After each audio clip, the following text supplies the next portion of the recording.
Hello everyone, আসসালামু আলাইকুম রহমতুল্লাহি ওয়া বারাকাতুহু।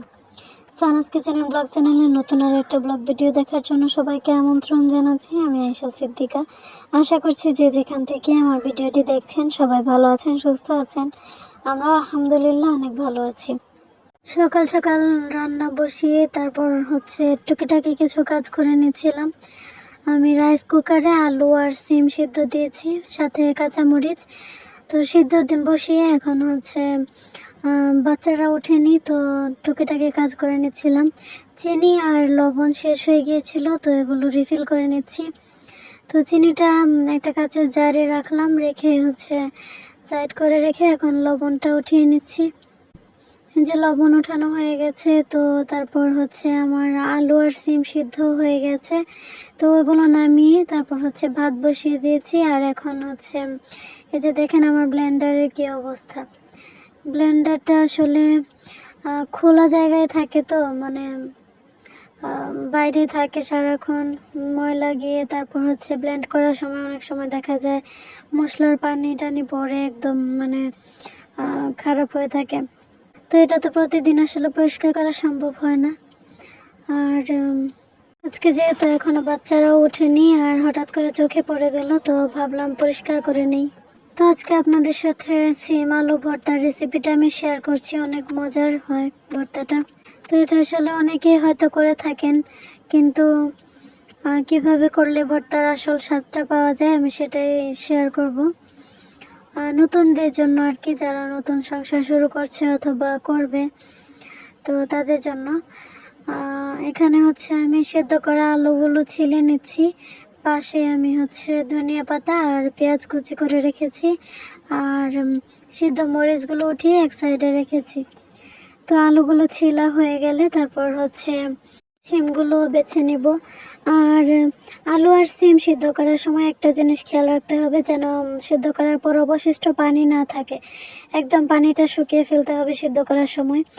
আর যদিও কখনো পানি বেশি হয়ে যায়, তাহলে চুলা অফ করার সময় অথবা যদি রাইস কুকারে সিদ্ধ করা হয়, আমি রাইস কুকারে সিদ্ধ করেছি তো এটাই বলছি, রাইস কুকারের বাটিটা উঠানোর সাথে সাথে একটা ঢাকনা দিয়ে ধরে সম্পূর্ণ পানি নিংড়ে ফেলে দিতে হবে। আর ফেলে দিয়ে তারপর ঢাকনাটা খোলা রাখলেই বাষ্পটা যখন উড়ে যাবে তখন সম্পূর্ণ আর কি ভালোভাবে শুকিয়ে যাবে। মোট কথা এটা শুকনা রাখতে হবে আলু আর সিমগুলো। তো তারপর যে সিম ছিলা হয়ে গেছে, এখন আলুটাকে আমি একটু চটকে নিচ্ছি। চটকে বলতে একদম ম্যাশ করে ফেলতে হবে। আর এখানে আরেকটা টিপস আছে, আলু আর সিম আলাদাভাবে মাখাতে হবে, গলাতে হবে আর কি।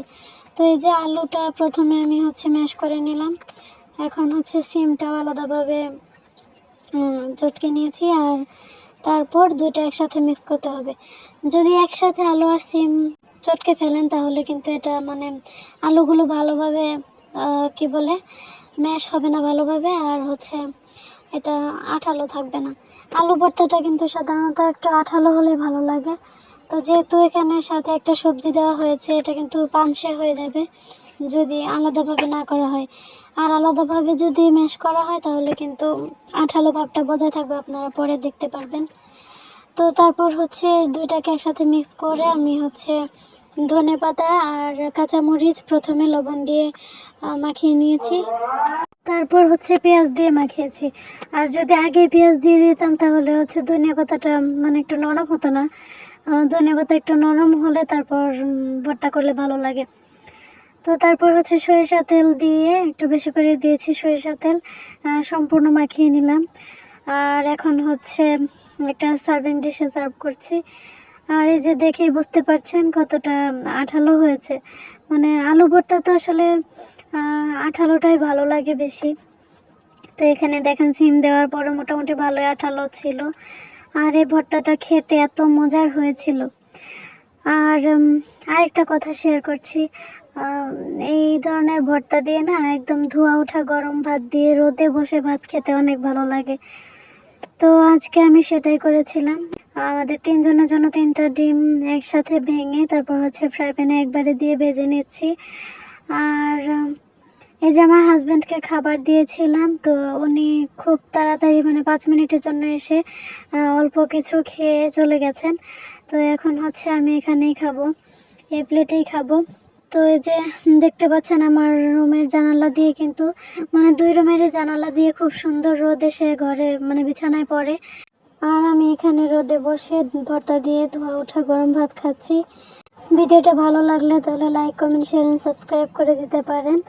আর ভিডিওটা আমি এখানে শেষ করছি। সবাই ভালো থাকবেন। আল্লাহ হাফেজ। আসসালামু আলাইকুম রহমতুল্লাহ।